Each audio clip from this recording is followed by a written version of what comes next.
Halina't lakbayin ang isa sa bilyonaryong lungsod ng Bulacan at kilala sa pag-aalahas, hitik sa kasaysayan, lungsod ng May Kawayan. Ito ay pinamumunuan ng punong lungsod, Linabel Ruth R. Villarica sa pakikipagtulungan ng Schools Division Superintendent Dr. Carolina S. Violeta. Kasama na rin ang Assistant Schools Division Superintendent Dr. Jerry D. Cruz, ang Chief ng Curriculum Implementation Division Dr. Dominador M. Cabrera, ang Education Program Supervisor ng Araling Panlipunan Ma'am Maria Leonora B. Cruz at mga punong guro sa paghahatid ng dekalidad na edukasyon. Ang May Kawayan ay nasa ika-4 na distrito sa probinsya ng Bulacan at ito ay mayroong 26 na barangay. Barangay Bagbagin. Ang pangalang Bagbagin ay hangos sa salitang bagbagin na ang ibig sabihin ay pagbabagbag o pagtitibag ng bato. Barangay Bahay Pare. Ang nayon ng Bahay Pare ay siyang unang kabayanan sa May Kawayan. Narito sa paok na ito ang Sitio Toril na tinatawag na guyan ng Kristyanismo. Barangay Bangkal.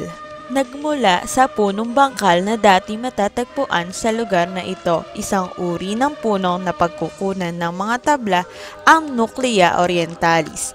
Barangay Banga. Ang banga ay ginagamit noon sa pag-iimbak ng bagoong at ng tubig. Sa ating kasaysayan, sa mga talaan noong unang panahon, mas nauna pang mabanggit ang banga kaysa sa May Kawayan. Makikita sa Barangay Banga ang ilan sa pamilihan at kainan tulad ng Pure Gold, McDonald's at 7-Eleven, ang balatan sa Banga na Taniguchi Leather Services, mga bangko na tulad ng Land Bank at BPI, ang pagamutan na May Kawayan Doctors Hospital at ilang mga laboratories. Barangay Bayugo. Ang kalupaan ng Bayugo ay may kakaibang hugis at kung titignan natin ito mula sa itaas, ito ay nagmimistulang hugis tea. Kilala dito si Ray Valera na isang mga awit ang sumali sa ang Big Shots na si TJ. Barangay Kaingin. Narito ang kauna-unahang balata na pag-aari ng Angkang Heronimo, pagawaan ng wallet, fishball at kikiam. Barangay Calvario. Ito ay tinawag na Calvario dahil sa hugis bundok ng Calvario na pinagpakuan sa ating Panginoong Hesukristo. Dito nagmula si First Lieutenant Olimpio Abacan, isang di kilalang bayani na namatay noong ikalawang digmaang pandaigdig.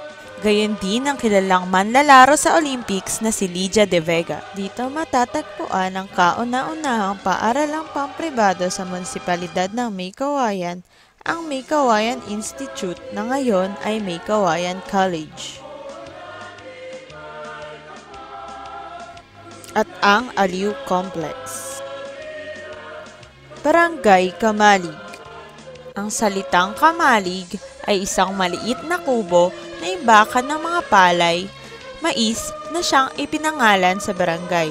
Ito ay dahilan sa ang pangunahing pinagkakakitaan dito noon ay ang pagtatanim ng palay at mais.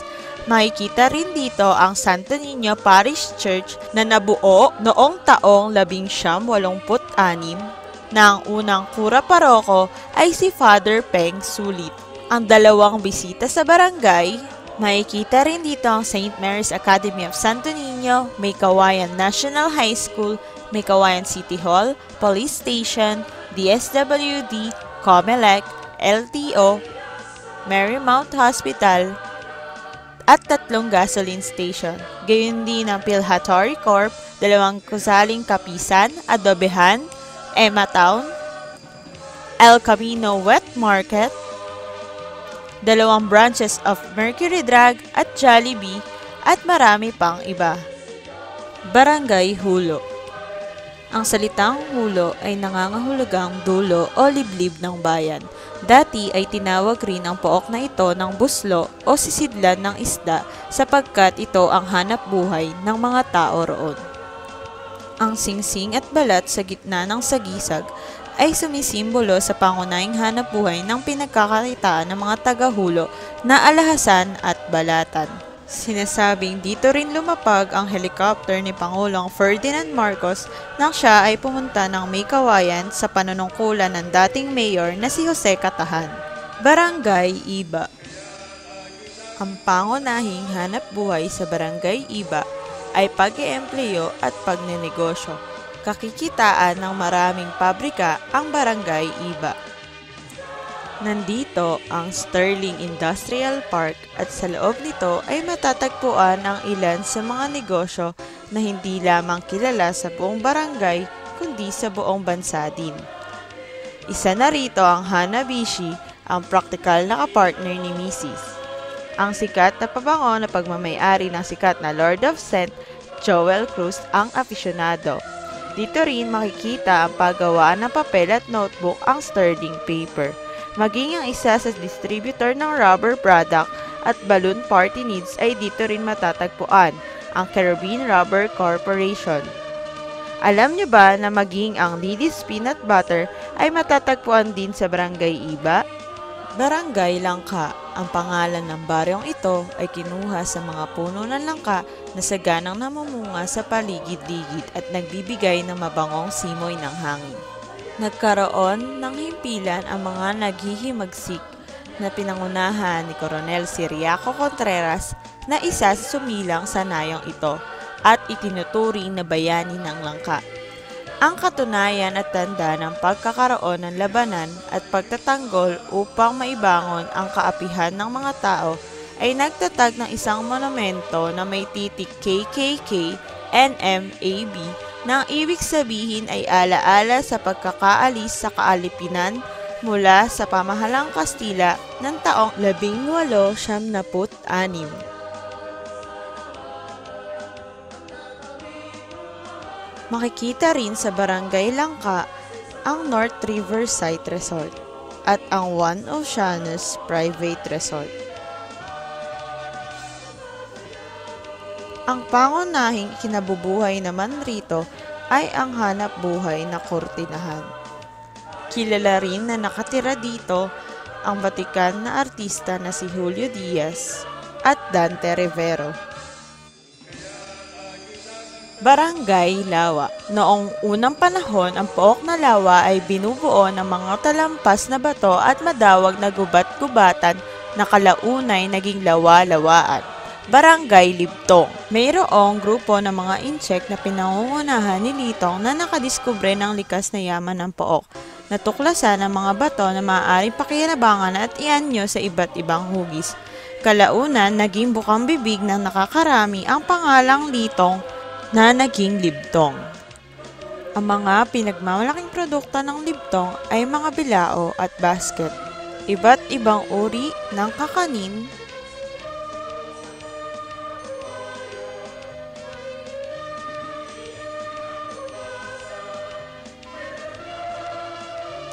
ang Lemon Square, at beverage distributor na Coca-Cola Butler Philippines Incorporated. Barangay Liputan. Ang Barangay Liputan ang pinakamaliit na barangay sa lungsod ng May Kawayan.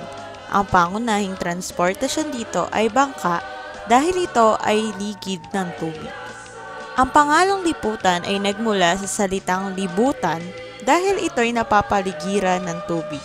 Sa paglipas ng panahon, ang salitang libutan ay naging liputan, na kasalukuyang pangalan ng maliit na isla na ito. Ang mga Liputenyos ay kilala sa pagiging magiliw sa mga bisita. Lubhang mainit ang kanilang pagtanggap sa mga bisita sa bahay, lalo na pag may okasyon tulad ng pista. Kilala sa lungsod na May Kawayan ang kapistahan ng liputan dahil sa mga masasarap na pagkain, 3 hanggang 4 na bandang musiko at sa tanyag nilang pagoda na ginaganap tuwing buwan ng Mayo depende sa laki ng tubig.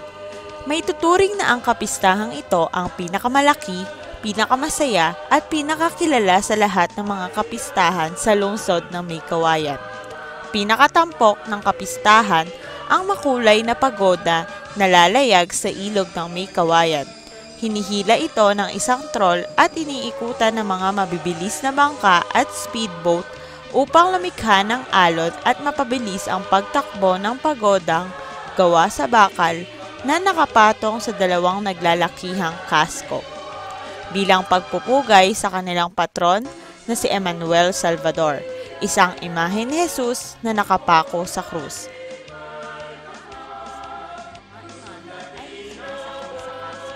Isang malaking bangka na yari sa kahoy na nilagyan ng sari-saring palamuti. Ang mga imahe ay poprosesyon mula sa palengke ng May Kawayan, kung saan nadoroon ang punduhan papunta sa simbahan ng St. Francis upang alayan ng isang banal na misa na dinadaluhan hindi lamang ng mga taga-liputan kung hindi ng mga taga May Kawayan at iba pang karatig bayan at lungsod nito. Barangay Longos. Ang Barangay Longos ay hango sa salitang ungos o pinakadulo ng daan. Ang pangunahing hanap buhay dito ay pangingisda, pagbabakya, at pagtatahi ng punda. Ang kahabaan ng Barangay Longos ay ipinangalan kay Coronel Santiago C. Castro na siyang namuno sa gerilya dito sa May Kawayan upang makamtan natin ang kalayaan sa ating lungsod. Barangay Malhakan. Ang unang poblasyon ng May Kawayan ay itinayo sa Malhakan ng mga misyonerong Fransiskano. Nagpatayo din sila ng unang simbahan sa mas mataas na bahagi ng Tibagan sa Sitio Toril, ngayon ay Bahay Pare. Naging unang pura paroko si Father Juan de Plasencia. Dahil sa palagiang pagkagiba ng mga mumunting bahay dulot ng lindol at bagyo na kung tawagin ay hurakan at pagkasunog ng simbahan, inilipat nila ang simbahan sa Lagolo, ngayon ay Malhakan. Hindi nagtagal na alis din ang poblasyon sa Lagolo sapagkat palagi ang pinupuntahan ito ng mga Aitas. Ang kauna-unahang simbahan sa Malhakan ay gawa sa kawayan at pawid. Ang pangalawang simbahan ay ang makasaysayang bisita ng Barangay Malhakan. Humigit kumulang sa 420 taon na ito. Ang unang parokya ng bayan ng May Kawayan ang naging saksi sa maraming pangyayari sa kasaysayan ng Malhakan. Ang patingaw ng kampana nito ay ginagamit na hudyat upang ipunin ng mga tao sa anumang pagpupulong at ginagamit din sa pagbibigay ng babala tulad ng paparating na bagyo. Ang pangalawa sa pinakamatanda at pinakamalaking bahay sa Malhakan ay naitayo noong 1938. Ito ay ang mansyon ng Pamilya Hermoso, pag-aari nina Don Marcos at Doña Plasencia Hermoso. Sa laki at lawak ng bakuran nito ay kitang-kita na nakakariwasa sila sa buhay. Noong 1944, nagkampo ang mga Amerikanong sundalo sa dulo ng Doña Consolacion. Naging munting bayan ito ng barangay. Ang nasa larawan ay ang North Luzon Expressway, May Kawayan, Bulacan. Ang kinatatakutang tulay na bato sa hangganan ng Malhakan at Tibdong ay nasakop din ng NLEX. Dito rin inilagay ang May Kawayan exit. Malapit naman sa Little Grace Park ang istasyon ng tren. Ang tren ay napakahalagang transportasyon noon papuntang Maynila at papuntang Norte.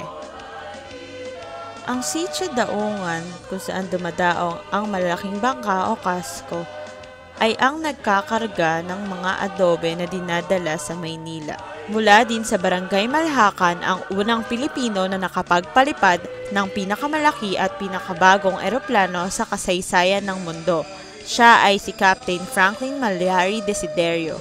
Matatagpuan din sa Barangay Malhakan ng Nestle Philippines at Sterling Square, ang Save More at Supima Square, at iba pang maliliit at malalaking establishmento.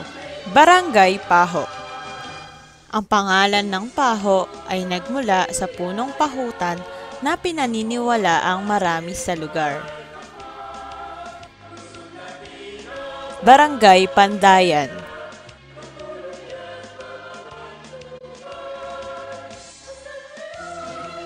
Sinasabing sa lugar na ito, makikita ang mga mahuhusay na panday ng mga itak at ilang pa nga dito ay ang mga ginamit ng mga nagimagsik laban sa mga Kastila. Ang mga Cortes at Milan ay ilan lamang sa mga mahuhusay na panday na napabilang sa mga maestransa.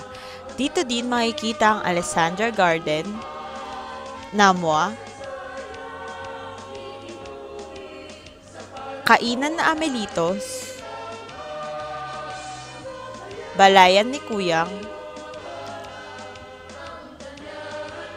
Las Abuelas Bake Shop and Cafe, at Aquacore. Barangay Pantok. Dito makikita ang paggawaan ng Sabong Speed, ang Well-Made Manufacturing Corporation,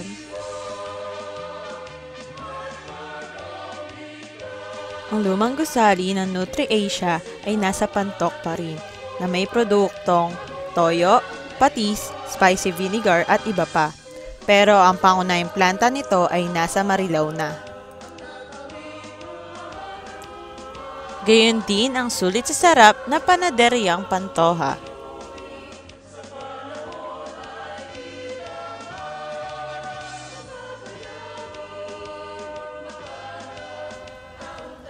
Ang Marquis Prime Bake,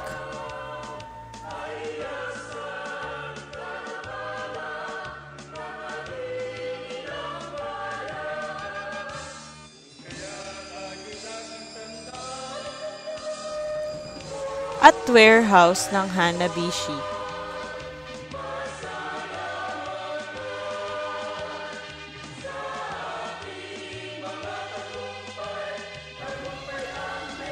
At ang pampribadong paaralan na Trinitas College.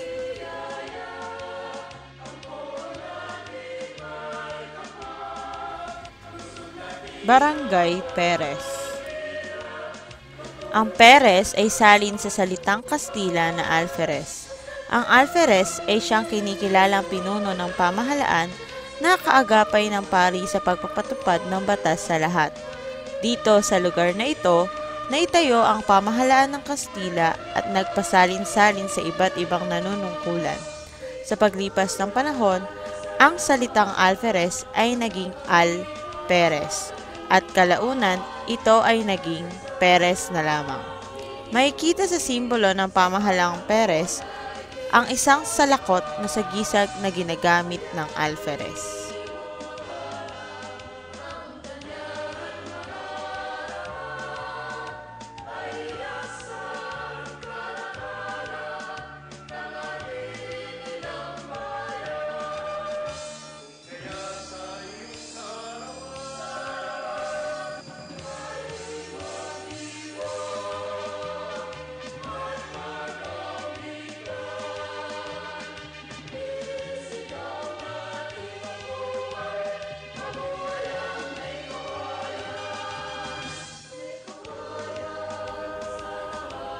Barangay Poblasyon.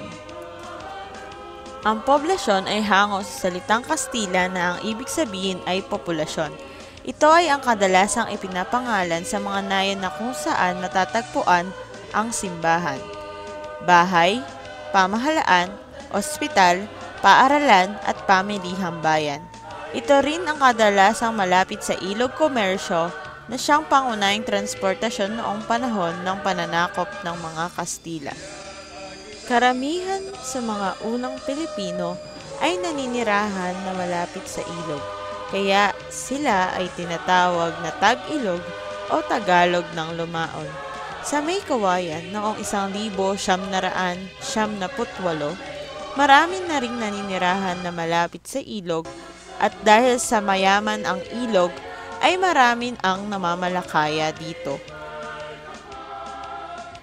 Sa barangay, poblasyon din matatagpuan ang ilan sa mga makasaysayang pook sa bayan ng May Kawayan. Ito ang pinakasentro ng bayan ng May Kawayan dahil nandito ang pangunahing simbahan ng bayan na ang parokya ng San Francisco ng Assisi. Dito rin matatagpuan ang tanyag na kampanaryo ng parokya na iilan lamang sa mga simbahan sa Pilipinas ang pinag-uugnay ang dalawang istruktura sa pamamagitan ng isang tulay. Isang piping saksi sa mga makasaysayang pagdiriwang, mga pagpupulong pambayan at iba't ibang pagtitipon, piyesta at mga relihiyosong debosyon at iba pang mga gampaning ginawa sa simbahan gaya ng kasal, binyag at pagdadalamhati sa libing ay ang puno ng akasya na matatagpuan sa harap ng simbahan ng San Francisco ng Assisi na kasalukuyang nabibilang na sa isa sa mga historical heritage ng ating bayang May Kawayan, kung kaya't ito ay tinawag na May Kawayan Tree. Tinatayang ito ay mahigit 110 taong gulang ng nabubuhay at may higit 18 metro na ang taas. Ayon sa kasaysayan, noong 1870, ang dating Pangulong Manuel L. Quezon bilang isang batang punong sakristan ng simbahan ay naglalaro sa ilalim ng punong akasya ng May Kawayan. Ang sagisag ng barangay poblasyon ay ang simbahan ng San Francisco ng Assisi dahil ito ay sumisimbolo sa Katolisismo at pananampalataya ng mga mamamayan dito. Noon, ang pamahalaang bayan ng May Kawayan ay dito rin matatagpuan sa barangay poblasyon. Subalit noong 2005, inilipat ang pamahalaang bayan ng barangay sa Kamalig. Sa kasalukuyan, ginawang City of May Kawayan Convention Center ang dating kinatitirikan ng pamahalaang bayan ng May Kawayan. Matatagpuan din sa barangay poblasyon ng pamilihang bayan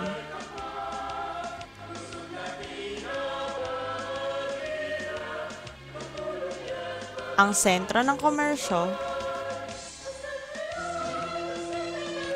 dating Gallegos Pansiteria, dating Towns Vocational Institute,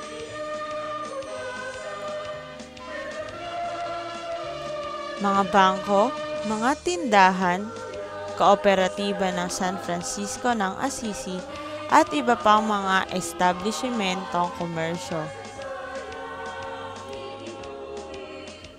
Barangay Saluysoy. Ang saluysoy ay kilala sa masarap na puto dahil ito ay makunat. Hanggang ngayon ay dinarayo ito maging ng taga-ibang bayan. Ito ay kilala bilang franchise puto. Kilala rin ang espesyal na pansit luglog ni Aling Mianang. Ang recipe ng pansit ay naipamana niya hanggang sa kanyang mga apo. Isa ang saluysoy sa unang nakilala sa larangan ng pag-aalahas. Sina Ginoong Pedro Arias at Silvestre Manzano ang kilalang may malaking pagawaan ng alahas o plateria noong unang panahon. Hanggang lumipas ang panahon, naging pangkaraniwang hanap buhay na rin ito ng ating mga kabarangay. Halos lahat ng silong ng tahanan na may lalaki ay maririnig kang may nagpupukpok ng alahas araw man o gabi. Bukod sa pag-aalahas, naging pangkaraniwang hanap buhay din nila ang paggawa ng gulok na may malaking bahagi sa ating kasaysayan sapagkat noong unang panahon ng himagsikan, ang mga itak na ginamit ng mga katipunero ay gawa sa saluysoy. Naging hanap buhay din dito ang paggawa ng stainless na sandok na naging malaking tulong sa kabuhayan ng mga mamamayan. Kung usaping sikat, ang basketballistang si Bobby Jose ay nakapangasawa ng taga-Saluysoy na si Ginang Jennifer Ipapo Jose. Si Ina Raimundo na sumikat sa larangan ng pag-arte ay taga-Daang Munti. Ang iginagalang at pinagpipitagang mag-asawang Henry R. Villarica at Linabel Ruth R. Villarica ay nakatira rin sa Saluysoy. Barangay St. Francis Gasak. Makikita ang kauna-unahang pampublikong paaralan sa bayan ng May Kawayan, ang May Kawayan West Central School, na ngayon ay May Kawayan West Central Integrated School. Noong una, ang mga klase sa naturang paaralan ay ginagawa lamang sa ilalim ng puno ng akasya at kalaunan ay sa silid-aralan na yari sa Kugon. Ito ay pinamumunuan ng mga sundalong Amerikano na siya na ring tumayo bilang mga guro sa mga mag-aaral ng paaralan. Isang dangal ng Barangay St. Francis Gasak ay si Rodney Santos na isang profesional at magaling na manlalaro sa Philippine Basketball Association. Barangay Tugatog. Ang salitang tugatog ay nangangahulugang dulo o taluktok. Ayon sa mga naninirahan dito, tinawag itong tugatog dahil ito ang pinakamataas na dako ng pook na dati nasa dulo ng sitio ng nayon ng Banga. Lalo itong mapapansin sa daanan paglakpas sa bisita ng nayon patungo sa nayon ng Kaingin. Ang industriya ng tannery sa Pilipinas ay nagsimula sa May Kawayan. Pinaniniwalaan na ang mga Chinese ang nagturo ng pamamaraan sa tannery. Karamihan sa kanilang kumpanya ay matatagpuan sa May Kawayan. At ito ang kanilang ginawang sentro industriya ng tannery. Pinili nila ang lugar ng May Kawayan sapagkat madaling mapuntahan para sa mga hilaw na materyales. Barangay Ubihan. Ito ay isa sa pinakamalayong baryo ng May Kawayan, pangalawang barangay na binubuo ng maliliit na bahagi ng lupa na naliligid ng maraming palaisdaan, ilog at sapa. Ayon sa mga kwento ng matatanda na nagpasalin-salin, ang pook na ito ay pinag-ubihan o pinagtataniman ng maraming ube, kaya't naging katawagan rito ay ubihan. Bagamat maliit na nayon, ay maraming pagsubok na rin ang pinagdaanan ng baryo Ubihan. Barangay Zamora. Nang dumating ang mga Kastila sa May Kawayan, ay natagpuan nila ang isang pook ng magubat at naliligid ng pitikan. Sa harap ng gubat na ito ay itinayo ang simbahan. Sa paglipas ng panahon ay nilinis ng mga mananampalataya ang gubat na ito at dito sila nanirahan. Sapagkat ang nayong ito ay nasa likuran ng simbahan, ito ay tinatawag na likod. Gayunpaman, sa kasalukuyan ay napalitan ang likod ng ngalang Zamora bilang parangal kay Padre Jacinto Zamora na bayani ng panahon ng Kastila. Ang mga pangunahing hanap buhay dito ay plateria, pangingisda at kultihan ng balat ng hayop.